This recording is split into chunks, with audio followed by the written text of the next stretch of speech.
Kasubdit Penmas Polda Metro Jaya AKBP Reonald Simanjuntak membenarkan istri dari diplomat muda Kementerian Luar Negeri yang tewas di kamar indekosnya, Arya Daru Pangayunan, sempat menelpon penjaga indekos sebanyak 3 kali. Reonald menjelaskan istri dari Arya sempat menelpon penjaga indekos pada Senin malam, Senin dini hari, dan Selasa pagi.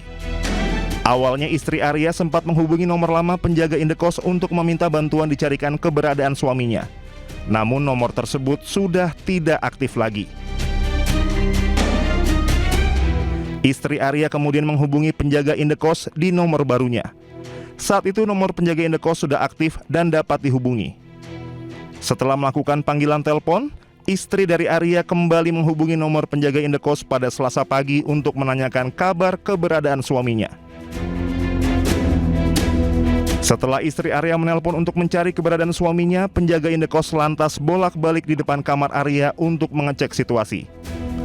Namun Reonald belum memberikan informasi lebih lanjut sejak kapan Arya hilang kontak dengan istrinya. Istri korban menghubungi penjaga kos untuk mengecek kamar korban. Itulah kenapa penjaga kos bolak-balik sambil memeriksa kondisi kamarnya korban. Sehingga paginya baru dari penjaga korban untuk membuka kamar. Setelah jenazah Arya Daru Pangayunan ditemukan, belum terkuak apa penyebab kematiannya. Hingga Senin sore, polisi masih melakukan pendalaman terhadap kasus tewasnya Arya dengan mengedepankan prinsip scientific crime investigation.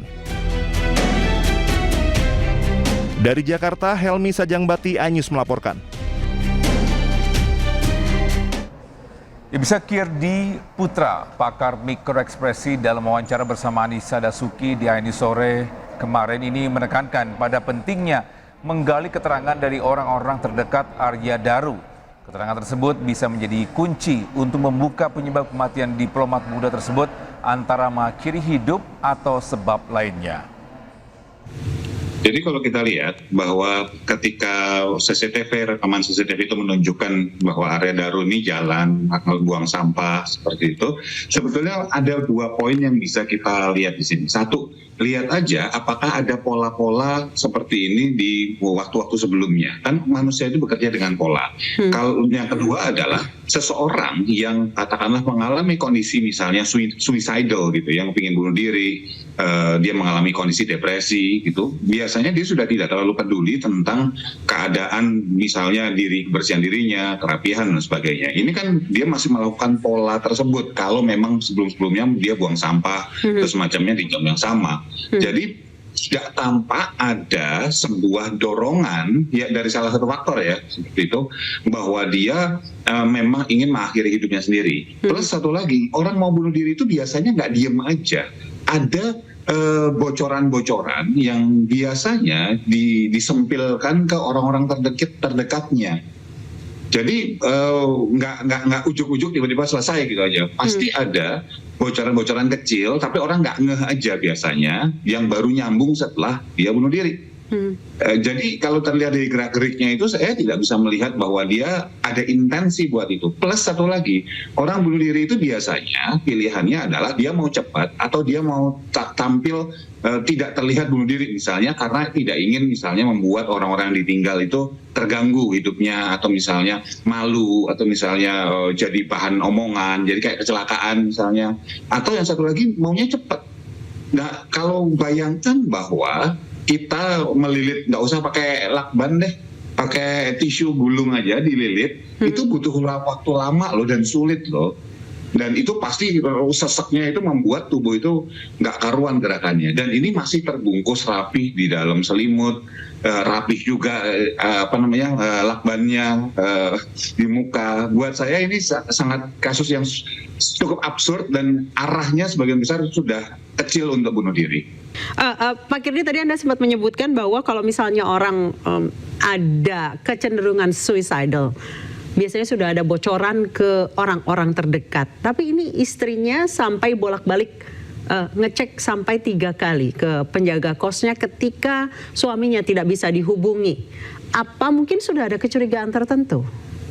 Nah, makanya yang harus kemudian dibawa ke permukaan adalah katakanlah keterangan orang-orang terdekat selain sama istri juga. Gitu. Itu satu. Kalau ditanya apakah kemungkinan bisa dia bercerita tentang niat dia untuk mengakhiri hidupnya secara halus gitu, bisa jadi. Tetapi ada juga yang mungkin disampaikan bahwa itu berbeda pola. Jadi biasanya bisa jadi dia kalau misalnya sampai tempat kos, misalnya video call dulu misalnya. Atau misalnya dia teleponan sama istrinya sampai jam sekian gitu. Atau misalnya beliau katakanlah biasa bangun malam untuk berdoa atau sembahyang atau apapun gitu misalnya. Ya, dan itu tidak dilakukan. Jadi kalau itu perbedaan pola itu bisa jadi menyebabkan kekhawatiran yang dialami oleh pasangannya. Atau yang ketiga, sudah ada ketakutan-ketakutan yang disampaikan oleh Arya Daru kepada istrinya terkait tentang suatu hal. Contoh misalnya, kasus yang pernah penembakan pada katakanlah Yosua beberapa waktu yang lalu oleh atasannya. Nah, itu kan Yosua waktu itu cerita pada tunangannya bahwa dia mengalami ancaman. Dan itu pola yang sebetulnya bisa jadi salah satu penyebab kenapa istrinya kemudian puas. Jadi ada tiga yang saya lihat, ada tiga kemungkinan di sini. Salah satunya memang ingin mengakhiri hidup misalnya. Nah, itu yang kemudian harus digali lebih jauh dari istrinya dan dari orang-orang terdekat selain istrinya. Ada kembali di iNews Today, pemirsa, kita ke informasi berikutnya terkait dengan tim SAR gabungan yang mendirikan posko pengaduan orang hilang di dermaga Tua Pecat Kabupaten Kepulauan Mentawai. Ya, sementara itu proses pencarian 11 orang penumpang masih dilanjutkan. Ya, kantor pencarian dan pertolongan Mentawai terus melanjutkan pencarian korban kecelakaan di Kepulauan Mentawai, Sumatera Barat. Dengan menggunakan kapal SAR Ramawijaya 240 dan RIB 02 Mentawai, tim SAR diberangkatkan dari pelabuhan Sikakap menuju lokasi kejadian untuk melanjutkan pencarian sesuai rencana operasi SAR. Di posko ini, pemirsa, dijadikan sebagai pusat informasi tentang pengumpulan data terkait penemuan korban dan juga korban yang masih hilang.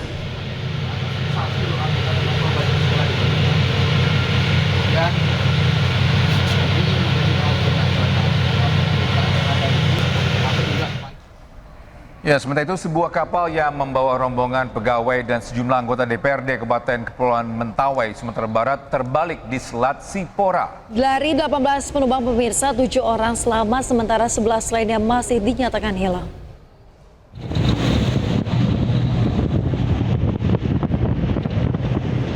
Tim SAR gabungan masih berupaya melakukan pencarian di sekitar perairan Sipora, Kepulauan Mentawai, Sumatera Barat. Tim melakukan penyisiran dengan menggunakan kapal SAR Selamajaya dan sejumlah kapal cepat. Cuaca buruk yang melanda perairan Sipora menyulitkan proses pencarian karena ombak dan gelombang laut mencapai ketinggian 2 meter. Sebelumnya kapal berangkat dari Sikakap menuju Tua Pejat mengangkut 18 orang yang terdiri dari kru kapal, pegawai instansi pemerintah serta pekerja swasta. Pada saat pencarian di Laksana Position ataupun di area pencarian pada hari ini, itu gelombang diperkirakan 2,5 sampai 3 meter, kemudian kecepatan angin itu 35 knot.